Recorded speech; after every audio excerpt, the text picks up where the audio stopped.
and it's really like it's like a horror movie scenario, right? It's like Lord of the Rings, really. And so Sauron is trying to build a body for himself. Like, he's not completely incarnate, but he's using all these people's desire for power in order to create a body for himself. That's pretty much what it looks like is happening with this AI, which is that we're all running towards a cliff. We all know we're running towards a cliff.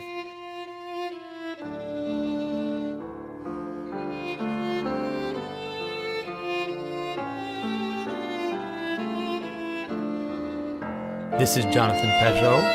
Welcome to the Symbolic World.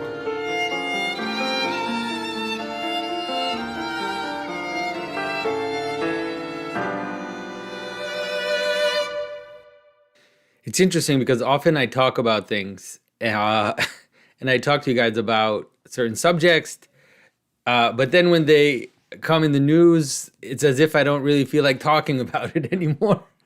I don't know why I'm like that, but that's kind of how I am. And so everybody's telling me, you need to talk about AI, you need to talk about AI. And my reaction in some ways is that, I've been talking to you guys for years about AI, and I've been saying things like, if you want to understand what a fallen angel is, pay attention to AI for years, literally. And so now that the entire thing is exploding, I don't know why I hesitate to talk about it, but I will talk about it. And I'll talk about it through one interesting tack, which is, someone called attention for me to what they call the Moloch alignment problem. And to be honest, I never heard of this issue. It's something in game theory. It's kind of a scenario in game theory. And it's interesting, first of all, it's called Moloch. It's based on a Ginsberg poem. And basically, it's the idea in some ways that technology has a will of its own, you could say, and it seems to have a kind of agency that no one can stop, like no one can act against. And the people that are behind this notion of agency, I don't know if they totally see it as a full agency or if they just see it as a kind of illusion of agency or mock agency. But in the end, it doesn't really matter, does it? Because it's definitely experienced as a kind of agency in the same way that you would experience individually something on you that you can't totally control, a force or a process in your own behavior, like an addiction or something like that you can't stop, that you can tell the person, why don't you just stop? Why don't you just stop smoking? Why don't you just stop doing whatever it is that you're doing that you're addicted to? But for some reason they get caught in this agency. And so it's interesting because the way that the Moloch problem lays itself out is that there's a certain setup, and the person in the paper or the article that talked about it, I forget his name. I'll link to it in the description.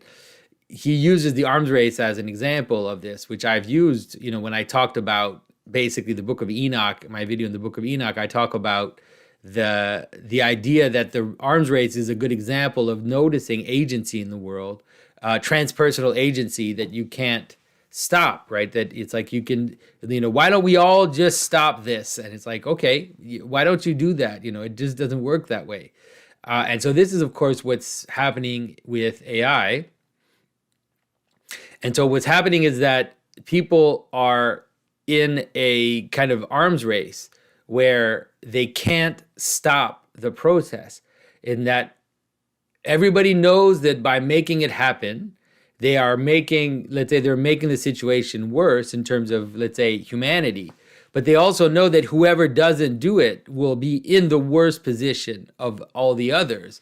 And so, the fact that everybody knows that now that AI is kind of out of the box and is unleashed, whoever isn't on board with AI will fall at the end of the line, and whoever is on board with AI, although they know that they might, pretty sure they're making the world a worse place, and a more chaotic place, and also a place where there'll be more control. Those two things at the same time. They also know that they have to do it, or else their competitors, whether it's a competitor like another company, or whether it's a competitor like a country, let's say like China, they have no choice, because if we want China to be in control of AI? Like, no, we want to be in control of AI because we don't trust the Chinese. But then do we trust Microsoft to be in control of AI?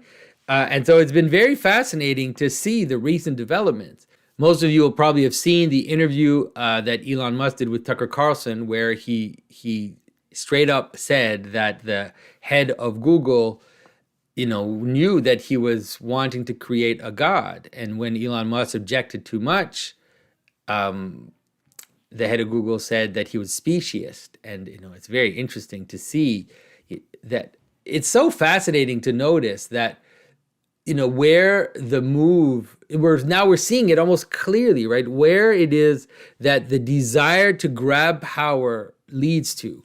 And so if you try to grab power for yourself, like in a revolutionary manner, right? The Promethean idea that you just grab power for yourself, Adam and Eve taking the apple for themselves, it seems like what it ultimately leads to is a desire to be overturned, a desire to die, a desire to be overrun by something that will do the same to you. I've often felt like, in some of the myths, it's manifested as trying to stop it, right? So if you see in the myth of Zeus, he tries to stop his father from eating him. He tries to stop.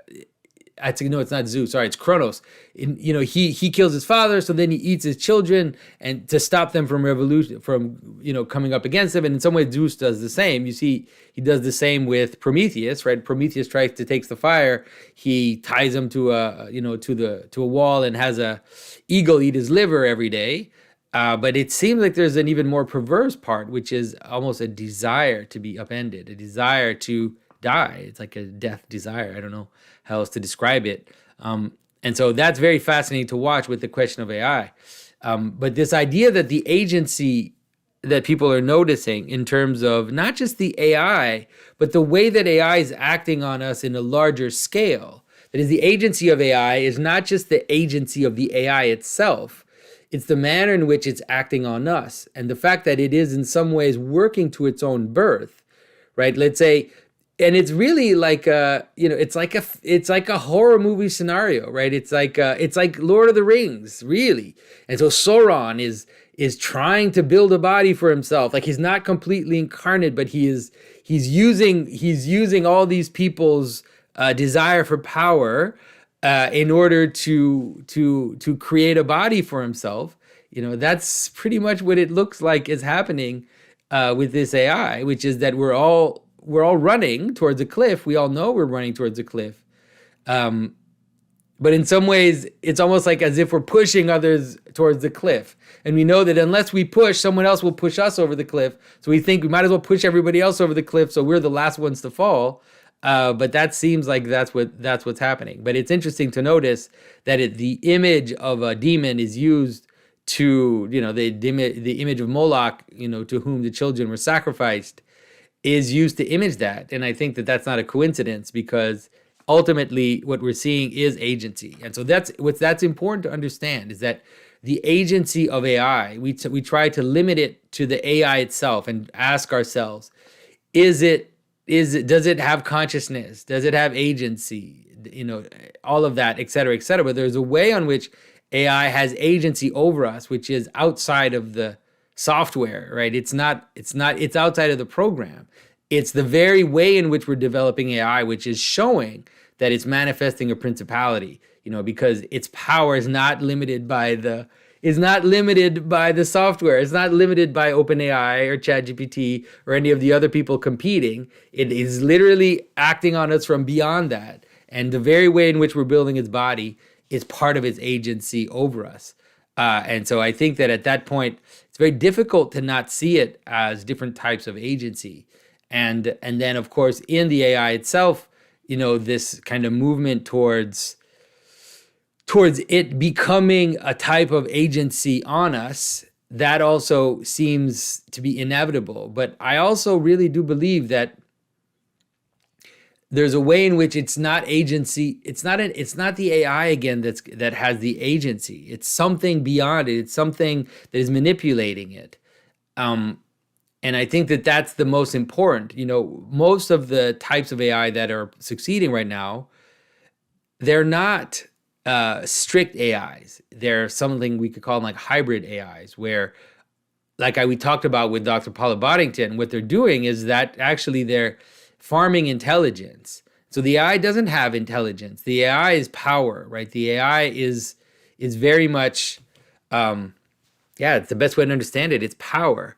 And the agency is us. And so the best image to understand that is to understand the story of the genie's lamp. Now, I've alluded to this story several times, but the level to which it corresponds to what's happening right now is very important to meditate upon. Now, take the elements of the genie's lamp. So the lamp is technology. That's what it is. A lamp is a way to have light at night, right? It's a way for you to continue to have light when there shouldn't be light. So it's an increase in your power to have light. Now,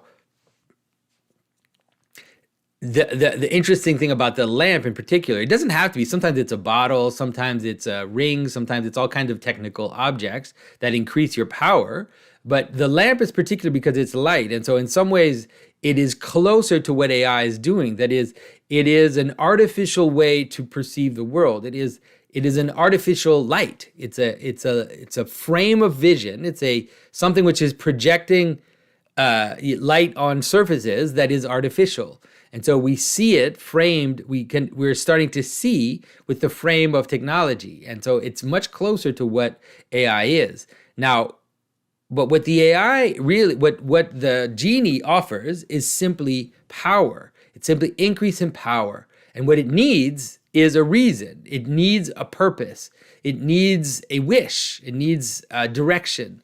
And so we are the ones that provide the direction. And so the genie appears as this infinite power couched in technology that now is just waiting for you to tell it where to point. And once you do, then you get what you ask for with all the power of the genie. And so this is, of course, so it's not just a simple morality tale. It's something like, all the power. If you take something, if you have a direction, if it's not the right direction, if it's not God, let's say. So imagine someone asks the genie, what if the genie says what it is that you want, I can grant you 3 wishes. Now imagine if someone said something like, I want, like what Solomon says, I want wisdom.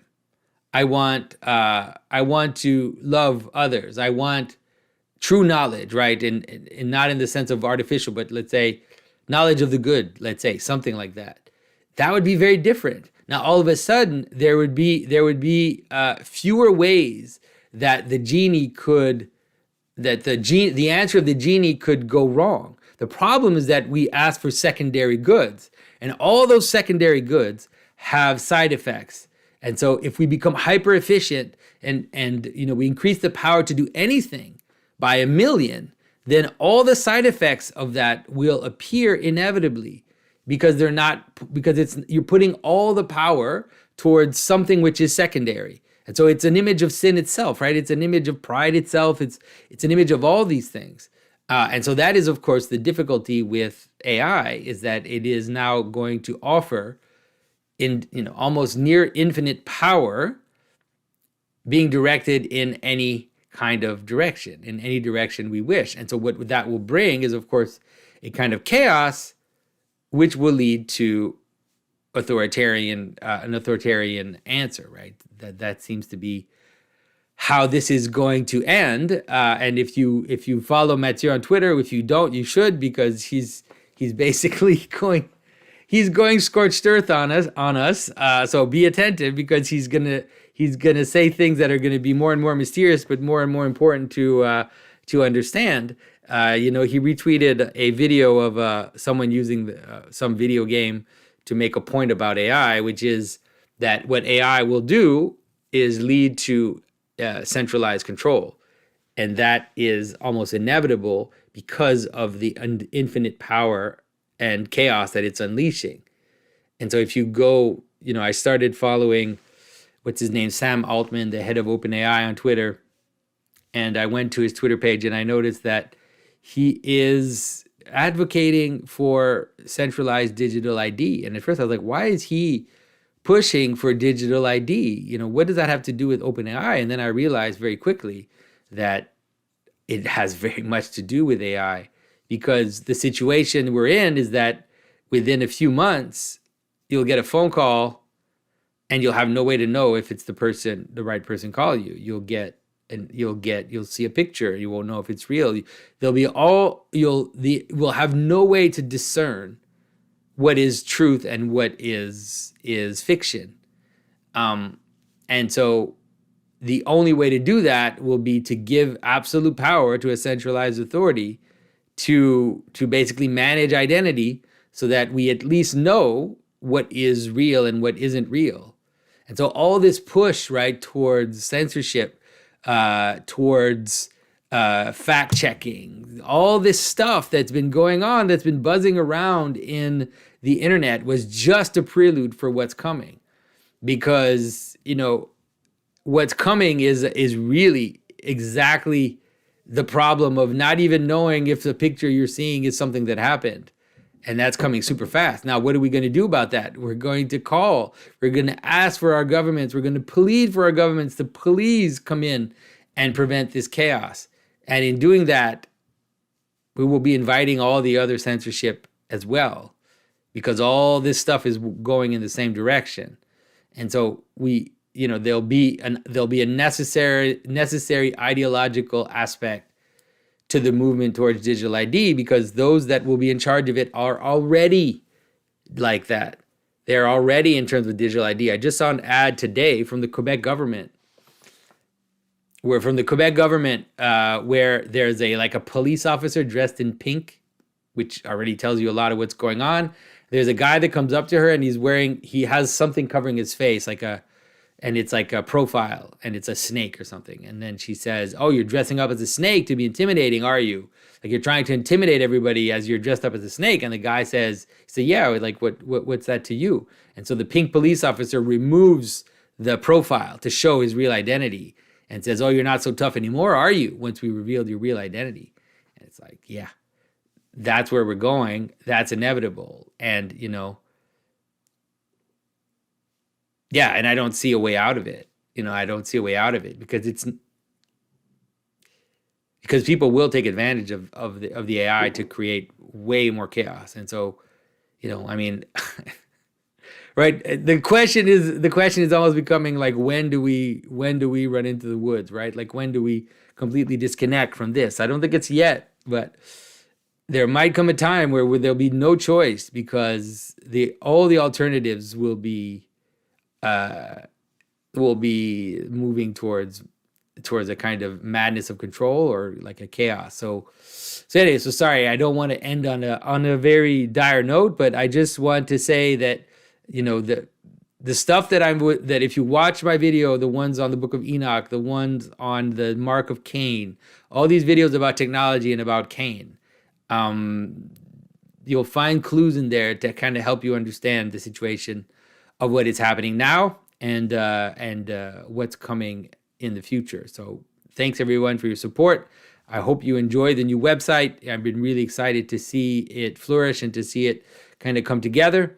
And so I go on the forum, I read your posts, I even comment on some of them, like some of them. And so it's really become the place where I try to involve with people, with the symbolic world, we could say. So everybody, thanks for your support. Thanks for everything. And yeah, talk to you very soon. Bye-bye.